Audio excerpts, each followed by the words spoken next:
રાજ્યમાં કાળઝાળ ગરમીનો પ્રારંભ થઈ ગયો છે। હવામાન વિભાગ દ્વારા મંગળવારે 9 જિલ્લામાં લૂનું એલર્ટ આપવામાં આવ્યું છે। રાજ્યમાં હજુ 2 થી 3 દિવસ આવી ગરમીનો અનુભવ પણ થશે।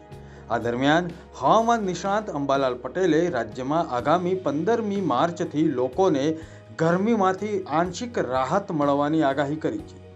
અંબાલાલ પટેલે કહ્યું કે રાજ્યમાં હજુ 2 થી 3 દિવસ અંગ દજાડતી ગરમી પડશે। 15મી માર્ચથી ગરમીમાં આંશિક ઘટાડો જોવા મળશે। કેટલાક ભાગમાં મહત્તમ ઉષ્ણતામાન 33 ડિગ્રીથી લઈને 36 ડિગ્રી જેટલું રહેશે। મધ્ય ઉત્તર ગુજરાતના ભાગમાં 34 થી 36 ડિગ્રી જેટલું તાપમાન નોંધાશે। દરિયાકાંઠાના વિસ્તારમાં મહત્તમ તાપમાન 33 ડિગ્રી સેલ્સિયસ રહેશે। એક પછી એક પશ્ચિમ વિક્ષેપ આવી રહ્યા છે। દેશના ઉત્તરીય પર્વતીય પ્રદેશમાં તારીખ 13 થી 14માં આવી રહેલા પશ્ચિમી વિક્ષેપને કારણે હોળીના દિવસોમાં ક્યાંક વાદળછાયું વાતાવરણ અને ક્યાંક વરસાદ થવાની શક્યતા છે, જ્યારે ગુજરાતમાં પણ વાદળછાયું વાતાવરણ જોવા મળશે। આ દરમિયાન ગુજરાતમાં હવામાનમાં પલટો પણ આવી શકે છે। આ ઉપરાંત તારીખ 20 સુધીમાં વાદળો આવવાની શક્યતા રહેતા ક્યાંક છાંટા પણ જોવા મળી શકે છે। આમ છતાં કમોસમી વરસાદની શક્યતાઓ ઓછી છે। અત્યારે ગરમી વધી રહી છે, મહત્તમ તાપમાન વધી રહ્યું છે। તારીખ 15મી માર્ચથી ગરમીમાં આંશિક ઘટાડો થશે અને કોઈ ભાગમાં લગભગ મહત્તમ ઉષ્ણતામાન 33 ડિગ્રીથી 36 ડિગ્રી સેલ્સિયસ જેવું રહેવાની શક્યતા રહેશે। લગભગ મધ્ય અને ઉત્તર ગુજરાતના ભાગોમાં 34-36 ડિગ્રી સેલ્સિયસ જેવું રહેવાની શક્યતા રહે અને દરિયાકાંઠાના ભાગોમાં મહત્તમ તાપમાન 33 ડિગ્રી સેલ્સિયસ જેવું રહેવાની શક્યતા રહે। પરંતુ ઉલ્લેખનીય છે કે એક પછી એક પશ્ચિમ વિક્ષેપ આવી ગયા છે।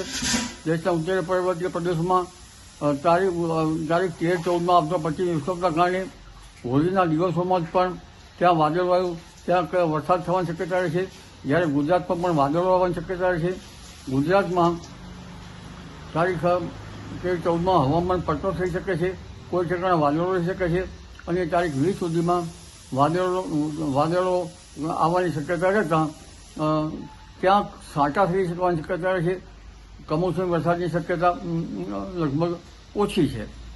આમ છતાં આ હોળીના દિવસે આ વખતે પવનની ગતિ વધારે છે।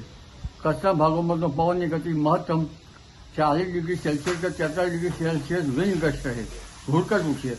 સામાન્ય પવનની ગતિ પણ લગભગ 20 કિલોમીટર જેવી રહેવાની શક્યતા રહેશે। ઉત્તર ગુજરાતના ભાગોમાં પણ તેમાં કડી, કલોલ, મહેસાણા, બનાસકાંઠા આ ભાગોમાં વિરંગામના ભાગોમાં પવનની ગતિ લગભગ 40 કિલોમીટર પ્રતિ કલાકથી ઝડપી રહેવાની શક્યતા રહેશે। અમદાવાદના ભાગોમાં વિન્ડ ગસ્ટ 40 કિલોમીટરની ઝડપે રહેવાની શક્યતા રહેશે અને સામાન્ય પવન 15 કિલોમીટરની આસપાસ રહેવાની શક્યતા ગણી શકાય। પંચમહાલના ભાગોમાં પણ પવનની ગતિ રહેશે।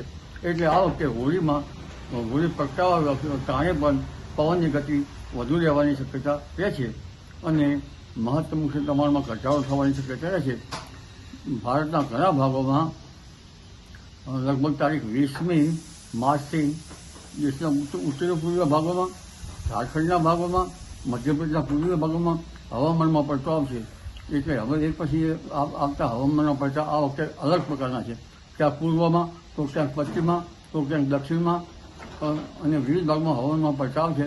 પણ દક્ષિણ ભારતમાં ભારે વરસાદ થવાની શક્યતા રહેશે અને પ્રી મોન્સૂન એક્ટિવિટી હવે ધીરે ધીરે શરૂ થશે। આ વખતે હોળીમાં પવનની ગતિ વધારે રહેશે, જેમાં કચ્છમાં 20 થી 40ની સ્પીડે, ઉત્તર ગુજરાતમાં 40ની સ્પીડે અને મધ્ય ગુજરાતના કેટલાક ભાગોમાં 15ની સ્પીડે પવન ફૂંકાઈ શકે છે, જેથી મહત્તમ ઉષ્ણતામાનમાં ઘટાડો જોવા મળશે। આગામી સમયમાં આવતા એક પછી એક હવામાનના પલટાને લીધે દક્ષિણ ભારતમાં પણ ભારે વરસાદની શક્યતા છે। બ્યુરો રિપોર્ટ, મુંબઈ સમાચાર।